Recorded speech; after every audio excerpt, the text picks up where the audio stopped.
So Lana, Mosa, Mkhonza, and Menzi are here. They're the cultural producers, and they're going to take us through, yes, Africa Now, from your perspective. Dumelang.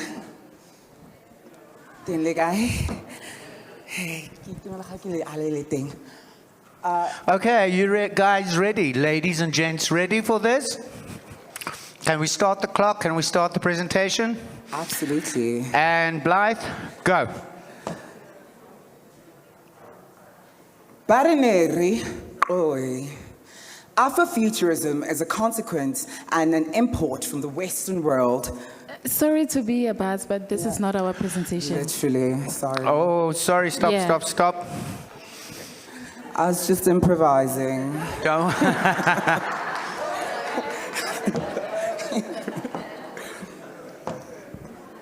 Just give us a moment, apologies. That was just a test. Yes, yes. Okay. A rehearsal. We good? Okay. Mosa, you ready? Yes. Energy, and go. Okay. Barineri, oi. Afrofuturism is a consequence and an import from the Western world to Africans sold to those buy from the diaspora. African futurism aims to reclaim her own narrative through reimagination. Barineri, oi. Redefining our stories through folklore, legends, and oral history passed down to us by our grandmothers is a tradition that we all know, and this is done by Dithale. Ha ke re barineri, wena o re oi, barineri. Oi. And we redefine a new Africa by decriminalizing queerness. A black trans woman dancing in front of a police van in Africa now is pretty a revolutionary act. Barineri. Oi. Barineri. Oi. Thank you for being present with me. And it is all defined by seeing queer people who were previously disadvantaged in higher places of learning and positions of leadership. And they get to tell their own narratives from their own perspective with a lot of earnest and honesty. Because when it comes from you, it's more realer than when another person says it. Barineri. Oi. Barineri. Oi. And it all starts with giving skills to the young ones. And by giving skills to these young ones, we get to shape their worldviews. And barineri. Oi.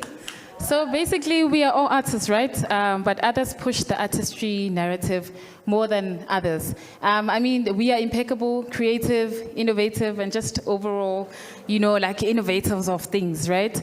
So for me, it sits at the heart of communication. It's a different form of communication. And within this, we are able to spark varied response mechanisms from people who find value in the ideas and the products that we produce. It is a sense of community that allows for us to preserve and promote what we consider to be important as creators. So what do I think is the best way or best medium to use to actually bring this communication? My best is actually visual arts, but within this presentation, within the slide that you see here is jewelry design. So there's a lot of experimentation with materials that I use, both natural resources and recyclables. And with this, different ideologies are able to be kind of shared with those who are within alignment, right? Performance art is another one, because this is now for the free and the brave, right? So here we get to sing, we get to dance, we kind of get to dress up, right? And just imagine ourselves in different worlds that are outside of our normal realities. So what is my biggest takeaway from the power of expression? Basically, it is the never-ending giveaways. I mean, just the ability for it to connect us as communities, and also just to preserve and promote the future of what culture looks like. So we have decided to coin a term called ingenious knowledge. Ingenious knowledge where our tongue's no barrier to our skin. Our skills are a hand-me-down through socialism and Ubuntu. This is how we know that we are growing into the farming letting go of genetically modified foods, letting go of pesticides, and in the stories of my grandmother, farming, seasonal farming. We are what we eat. This is what we call gut editing. With regards to the music that we share, which is our African lullabies, our gospel hymns, the frequency that we studies, healing and calming music, we know better than to only export amapiano. Our indigenous craft talks about skill sharing, our grass mats, our Zulu love letters, our pattern making, our archives. History is in our hands, and our hands are telling our story. So this is how we start to heal ourselves. Our medicine, rejecting pharmaceuticals that fabricate side effects. Dear African herbalist, we grow everything here. This is how we reclaim our healing. How do we grow, sustain and archive a culture of South African modes of storytelling through the lens of South Africans? We start with the youth. By activating different senses, we immerse the emergent voices of the youth in a culture of different disciplines of storytelling. The rainstick is a musical instrument that is still being used today in rainmaking ceremonies. The use of this instrument highlights our connection with nature. Similarities between African and Native American sticks suggest a connection between the continents and the influence of cultural exchange. Let's teach the youth a culture of innovation. The blik guitar is one of South Africa's first instruments. The African guitar, made from recycled oil cans, is a unique blend of modern guitar technology and African tradition and innovation. Let's talk about teaching the youth a culture of innovation through recycling. I made this necklace from recycled proudly South African food product packaging. Recycling brings us closer to our roots and our land and connects us with our environment. To ensure the survival and prosperity of our communities, we need to teach our youth how to think like entrepreneurs. We need to teach them how to use their stories and artistic talents to receive economical gain. Through this way of teaching, we aim to equip our youth to emerge as cultural world leaders.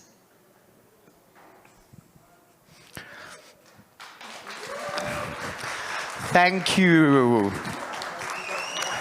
Cohort, you know the rub by now. You ready with 3 minutes to answer questions on that presentation? Yes? Of course. Questions for them? Anyone? And here we go. Questions? I'm sorry to do this. This is not actually a question. This is a statement. At the end of that previous session, I think many of us kind of went, AI is going to eat our lunch. What are we going to do? How are we going to stay human? And I think what's amazing is that I think through what you guys are doing, I have hope again. So thank you very much. Thank you. You see? Yes, anyone else? No questions? Oh, here's one. It's not a question, actually. It's a comment to the panelist in Sishweshwe skirt. I heard you like transitioning from, an accent to Ineri. I was like, what's baking? Thank you. Anyone else? No? Fantastic. Thank you, cohort. Amazing. Pecha Kucha, perfection. Thank you so much to that cohort of an incredible... I need to put this down. I'm mic'd. Thank you so much. So, Pecha Kucha 2, I'd like to welcome the amazing Colleen Balchin for her Pecha Kucha presentation. Their Pecha Kucha presentation. Thank you.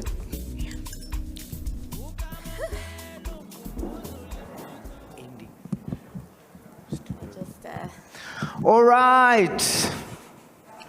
Colleen, Balchin, You ready? you're ready. Thanks, Blythe, and here we go.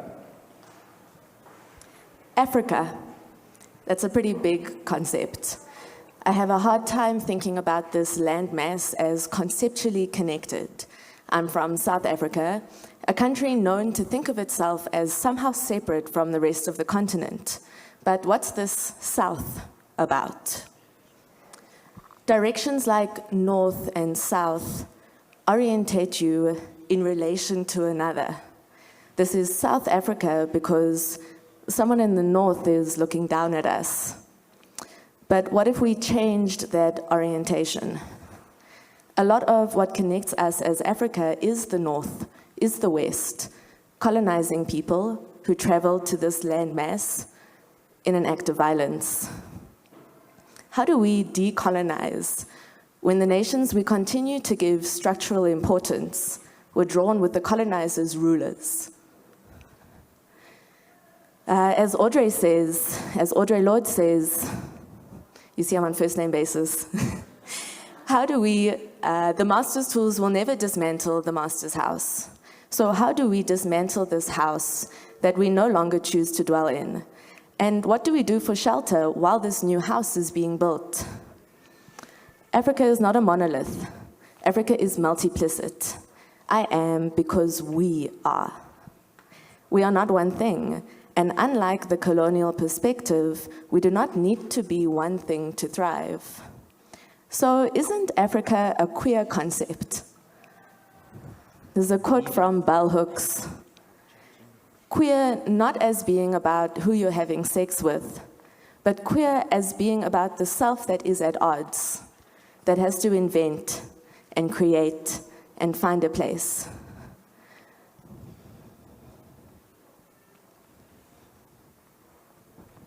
Invention, the imagining of something entirely new.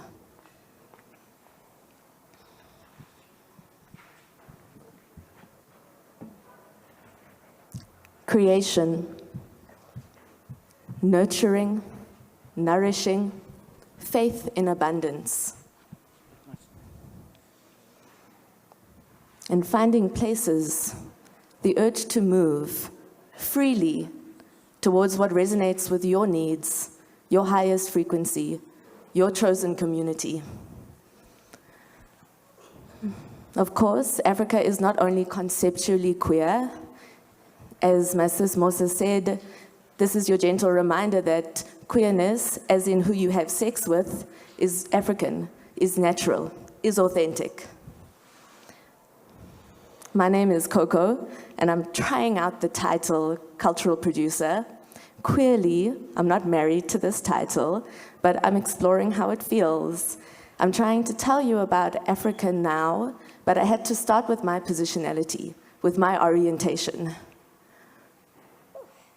For many African creatives, art is intrinsically connected to social justice. As cultural producers, many of us are engaged with a project that spans lifetimes, a project with no real end in sight, the decolonial project.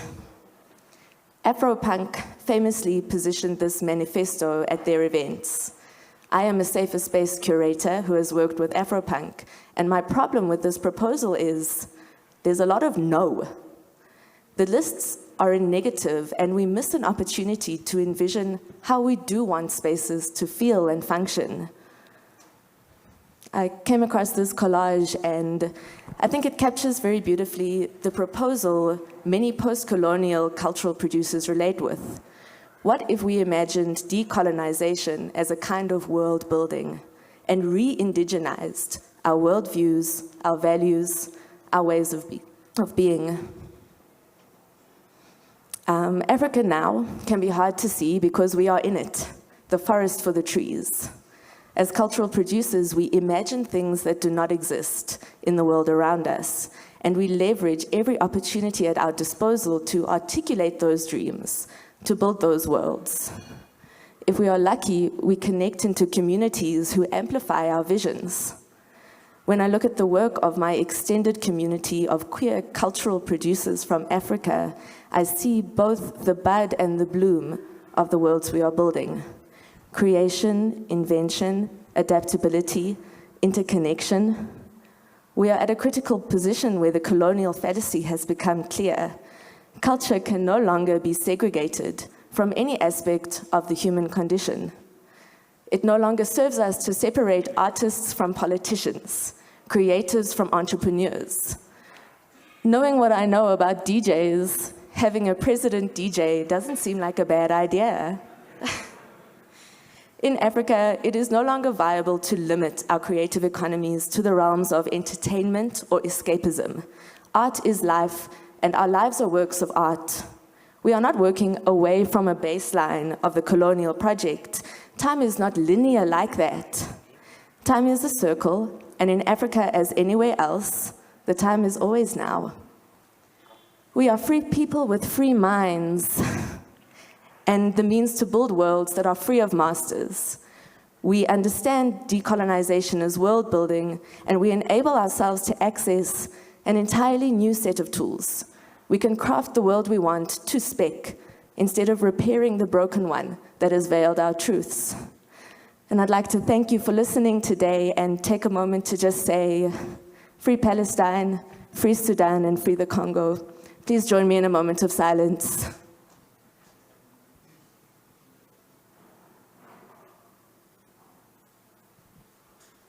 Thank you.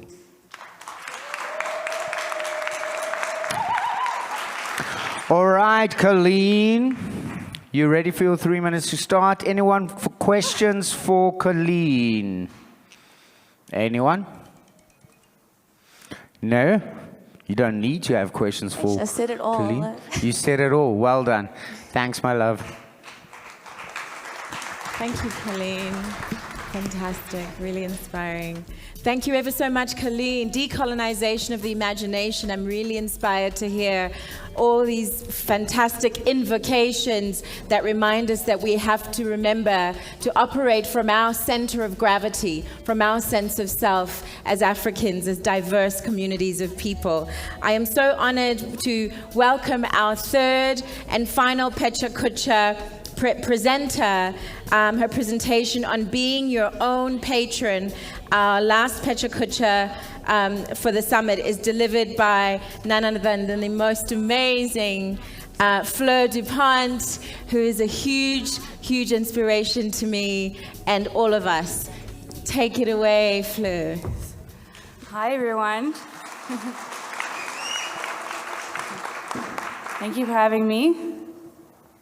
I made all the slides. They're all my artworks, by the way. All right, Fleur, are you ready? Yeah. And here we go. Thank you, Blythe.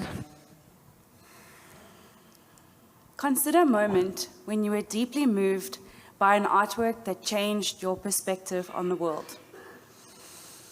That particular creation was likely born from a place of personal truth rather than driven by commercial success. Looking back on history, we acknowledge artists' frequent struggles with financial scarcity. This struggle underscores the complexities of their profession and can often be compounded by creative blocks impacting their work and well-being. Imagine the relief of being able to support this process while still being able to manage daily expenses. From my personal experience, being self-sponsored has allowed me to make good work, bad work, and to simply enjoy the process without the financial pressure. This, I believe, has made me a more daring, interesting, brave artist. We need to continue to challenge the idea of the starving artist in SA. So, what are some of the steps that can be taken beyond the artistic practice? Let's start by recognizing the versatility of creativity. Artists as visual thinkers have the ability to apply their skills to a myriad of different contexts that go far beyond just making art. We can embrace part-time work, which gives flexibility, allowing artists to pursue their passion while still meeting financial needs.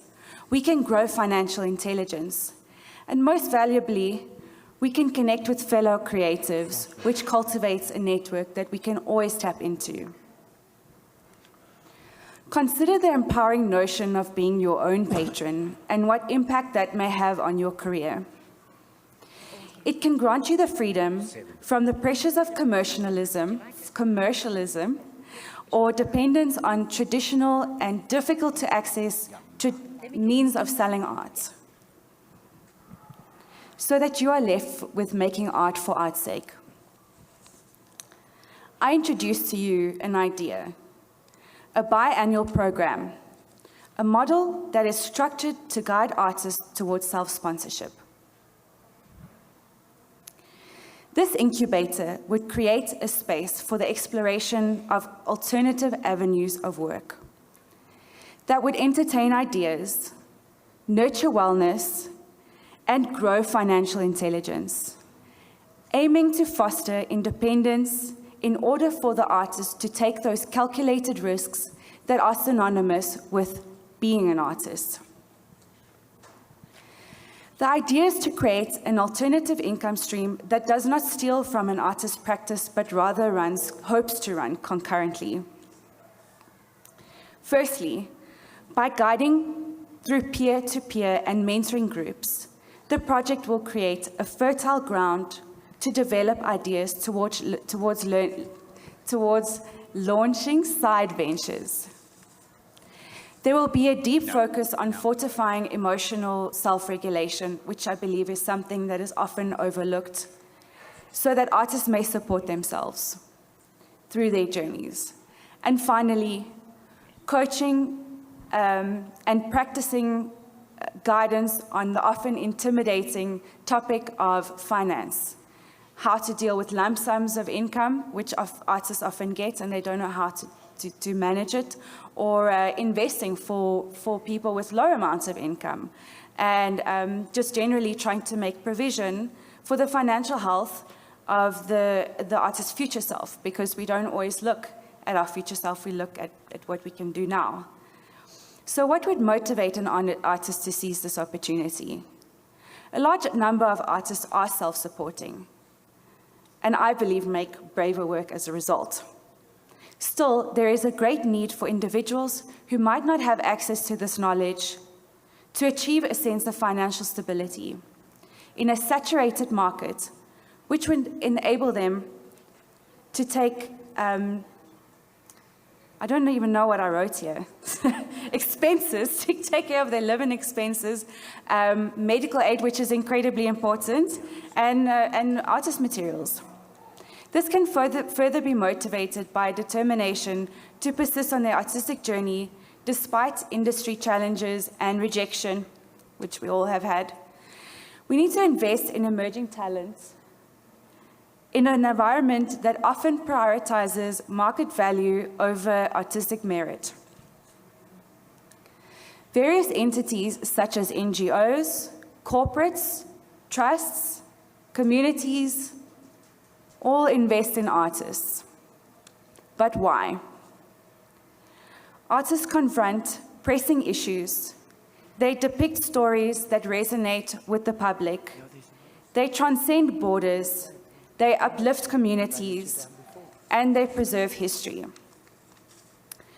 By investing in them, we not only support the artist, but also in turn enrich our communities and culture as a whole.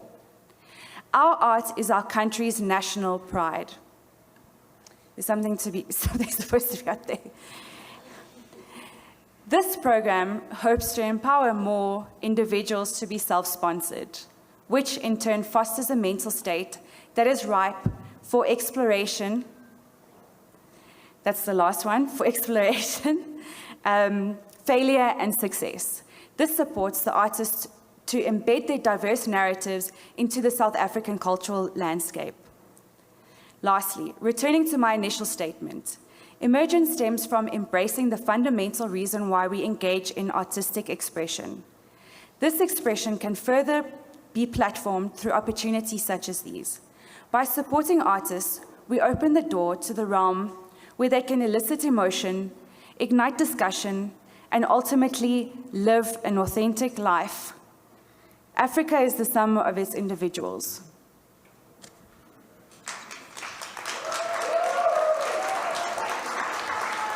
Thanks, Fleur. There's some questions for you. Anyone?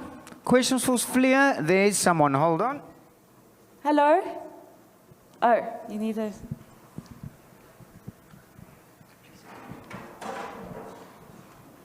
Hi, everyone. You mentioned earlier before you started your presentation that all the work that is displayed there is created by you. Is that correct? Yes. Besides the... No, this is through digital, this is through AI. AI? Yes, so this is through Dithale.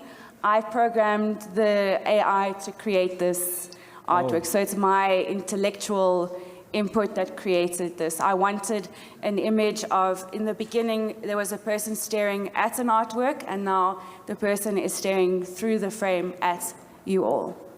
Okay, beautiful work, and I like how you used AI as a tool to give out your imagination and your perspective of your presentation and everything that you believe in. Thank you so much. I appreciate that. Yeah, great artwork, Fleur. Anyone else? We've got 1 minute, 30 seconds.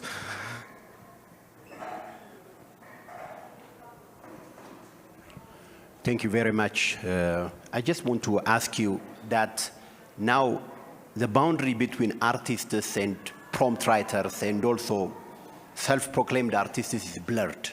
Yes. I really wonder what the future will hold for artists, as you put it, starving artists. How can they continue to to be self-sustained? Yes. It's my hope that through what I'm proposing is basically a program or model that helps artists in developing alternative streams of income so that they can continue supporting their own creative work. So what often happens is that you start off making creative work, and then your friends are making commercial work and they are selling, and then you start making work like them because you also want to sell, and then you sort of like forfeit your creativity to make money. So this would be my sort of solution. Creating like a program that could be online or easily somehow accessible, not just in person, so that people could just get the opportunity to start taking charge of their financial health and develop side hustles. A lot of people do have side hustles so that they can continue making great art, because it's not always supported by the industry. I make work that isn't always supported by the industry. I don't care. I continue making art because I love what I do, but because I work hard on the side to sponsor my art career. Thanks, Fleur. And there we go. Last question with 20 seconds. So where do we go from here? Funding.